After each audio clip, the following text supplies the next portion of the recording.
This Sudhanshu Mahantan watching Sudhanshu entertainment. तो जी, आज मैं आपको एक बहुत ही अच्छे बात बताने वाला हूँ जिसको सोच मीन्स आपको सुन के मीन्स शौक हो जाएंगे। ठीक है, तो ये बताने वाला हूँ यार। आप लोग सोच रहे होंगे कि यार बंदे यार, आप खुद मेरे ही बात सोच रहे होंगे कि यार बंदा इतना लेक्चर झाड़ता है यूट्यूब पे तो खुद क्यों नहीं जाता है। पहली बात ये है। तो आपको ही पता होगा, बहुत बंदे बताते हैं कि यार तू लेक्चर छोड़ता है तो तू क्यों नहीं जाता है अगर इतना अच्छा सैलरी है। पहली बात है। दूसरी बात, बंदे जाते हैं वहाँ पे सिर्फ पे वार करने के लिए, 1-2 साल के बाद छोड़ देते हैं। कोई रीज़न होता है। बंदे कोई कोई जानते हैं इस लाइन पे ऐसा होता है ऐसा होता है, पर जा नहीं सकते हैं उस लाइन पे, क्योंकि वो उतना पैसा अफोर्ड नहीं कर सकते हैं, इसलिए वो जा नहीं सकते हैं। तो इससे बहुत सारा प्रॉब्लम होता है। और ख़ास करके सीप पे आप सभी को सोच रहा है यार इतना सारा पैसा है, इतना सब कुछ है, फ्री पे दुनिया घूमने के लिए मिलेगा, हमको टैक्स फ्री इनकम मिलेगा, सब कुछ सोच के बहुत ही अच्छा लग रहा है नहीं। लेकिन मैं अभी आपको एक्चुअल बात बताता हूँ कि होता क्या है वहाँ पे। बंदे क्यों जाते हैं, 1 साल के बाद छोड़ देते हैं। जाते क्यों नहीं है? अगर करते हैं, अगर इतना साल साल यार, पैसे को सभी प्यार करते हैं, पैसे को, ठीक है। अगर इतना अच्छा पैसा मिलता है पर बंदे छोड़ क्यों रहे हैं, मैं बताता हूँ। मर्चेंट नेवी पे अभी क्या रियल पे क्या चल रहा है। पहली बात, बंदे पहले से ज्वाइन नहीं कर पाते हैं, जो कि ऑन हमारा ऑफशोर की बात करते हैं। हमारा मीन्स कोर्स ही पहले से ज्वाइन नहीं कर पाते हैं बंदे हैं, क्योंकि वो उतना जो कि कोर्स भी होता है, कोर्स भी तो सारे लाखों पे है ना।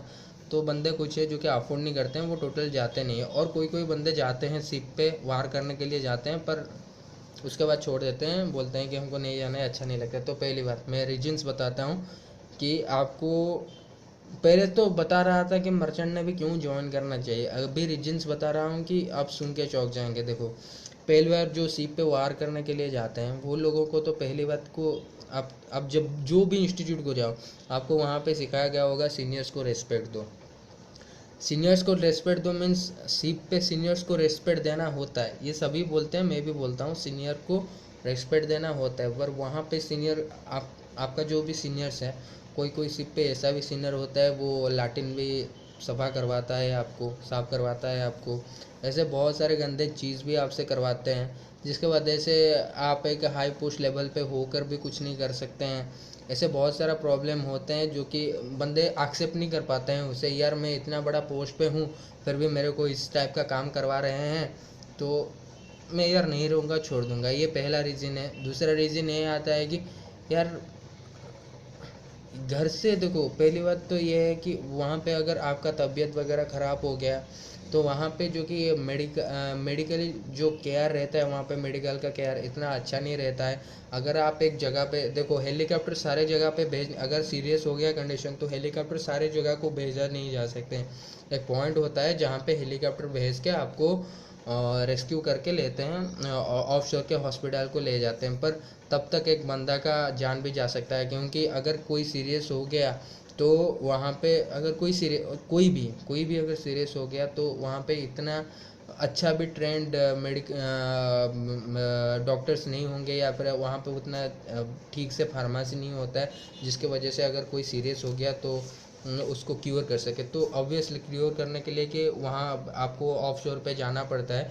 उस वक्त अगर आप एक प्रॉपर लोकेशन पे हो तो तभी आपको ट्रैप करके लिया जा सकता है, वरना नहीं।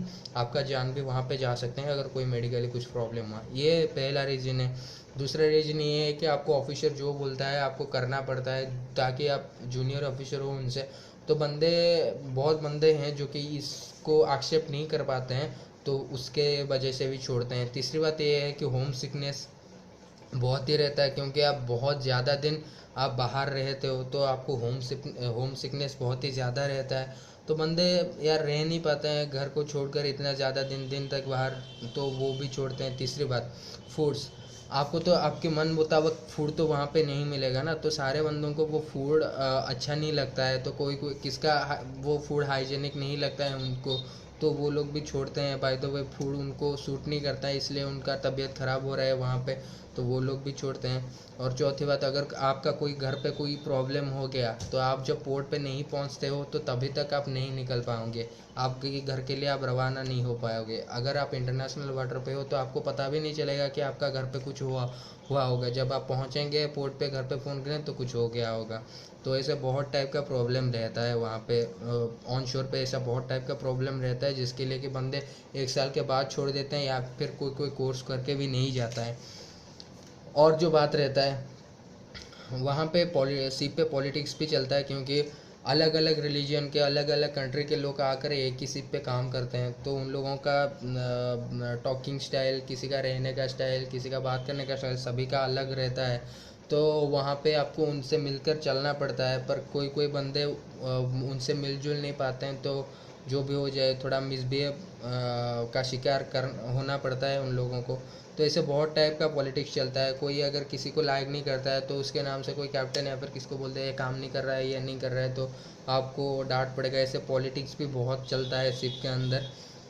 तो वो एक गीदड़ जैसा है। अगर आप मीन्स आप अगर फंस जाओ ना, मीन्स क्या बताऊँ, आप अगर ट्रैप हो जाओ उधर, अगर बाहर नहीं आ पाओगे यार, वैसा ही चीज़ है। मैंने पहले बताया था कि ये चीज़ से आपको मर्चेंट नेवी ज्वाइन करना चाहिए। अभी मैं बता रहा हूँ कि शिप पे क्या क्या होता है। और क्या होता है कि पिछले कुछ साल पहले की, मीन्स आसपास 10-20 साल पहले एक शिप पे आसपास काम कर रहे थे। एक बहुत ही छोटा शिप भी हो, एक शिप पे आसपास काम कर रहे होते 20 से 30 बच्चे काम कर रहे होते हैं। पर अभी एक 400 मीटर की शिप पे भी यार हार्डली हार्डली 7 to 8 या फिर 10, हार्डली 10 बंदे वहाँ पे काम कर रहे होंगे। ऐसा क्यों होता है? क्योंकि धीरे धीरे इकोनॉमिकल रेट बहुत ही कम होते आ रहा है, क्योंकि शिपिंग लाइन पे जो सैलरी मिलता है वो धीरे धीरे कम होते आ रहा है, उसका रेटिंग धीरे धीरे, सैलरी भी धीरे धीरे कम होते आ रहा है। और शिपिंग कंपनीज भी धीरे धीरे बंद होते आ रहा है, और बंदे भी इंटरेस्टेड नहीं हो रहे हैं वहाँ पे जाने के लिए। कॉज आपको मैंने ये प्रॉब्लम बताई, प्रॉब्लम की वजह से वहाँ पे बंदे जाना नहीं चाहते हैं। तो धीरे धीरे रेटिंग कम रहा है, सैलरी भी कम रहा है। तो और इतना सारा प्रॉब्लम भी है ऑनशोर। तो बंदे, एक बात कहूँ तो इंटरेस्टिंग लाइन है, तो एक बार कहूँ तो इतना सारा प्रॉब्लम भी होता है ऑन शोर से। अगर आप कोई भी मर्चेंट नेवी के लिए प्रिपेयर करना चाहते हो तो इन सारे प्रॉब्लम्स को आप समझ लो, जान लो। उसके बाद अगर इन सभी प्रॉब्लम को आप एक्सेप्ट कर पाओगे तो आप जा सकते हो मर्चेंट नेवी पे जाने के लिए, ठीक है। तो यही सब कुछ प्रॉब्लम होता है वहाँ पे। पहली बात तो मैं लाइन बाई लाइन बता रहा हूँ। पहली बात तो फूड प्रॉब्लम होता है, दूसरी वाला मेडिकल प्रॉब्लम होता है, तीसरी वाला घर का कोई भी आप ख्याल वगैरह कुछ नहीं रख सकते हो। तो चौथी बात, आप बहुत दिन तक बाहर रहते हो तो होम सिकनेस रहता है। उसके बाद वहाँ पे थोड़ा सा पॉलिटिक्स वगैरह चलता है। तो ऐसे बहुत सारा प्रॉब्लम है। और ख़ास करके इंटरनेट वगैरह तो आप महीने तक यूज़ नहीं करते हो, अगर करते हो तो बहुत ही कम करते हो। सोशल लाइफ बहुत ही कम आपको मिलता है, और ऑफ शोर का लीव आपको बहुत ही कम टाइम तक मिलता है। आप कहीं पे एक जगह पे स्टेबल नहीं रहे, तो एक जगह पे शिप लगा 2-3 दिन रुका तो उसके बाद फिर से चलो, तो आपका शॉर्ट लीव रहता है ऑफ शोर पे। तो आप देखो, आप अगर अफोर्ड कर सकते हो इन सब की चीज़ को तो आप आराम से मर्चेंट नेवी को जा सकते हो। तो यही था सब कुछ रीजंस, आप जान सकते हैं। अभी आपकी मर्ज़ी, आप जाना चाहते हैं या नहीं। एंड प्लीज़ ऐसे ही मेरे चैनल को सब्सक्राइब करते रहिए एंड मेरे को सपोर्ट करते रहिए। ऐसे ही मैं आपको आगे आके ऐसे ही आपको इन्फॉर्मेशन देते रहूँ। Thanks for watching, thank you, and please keep supporting me. Thank you very much.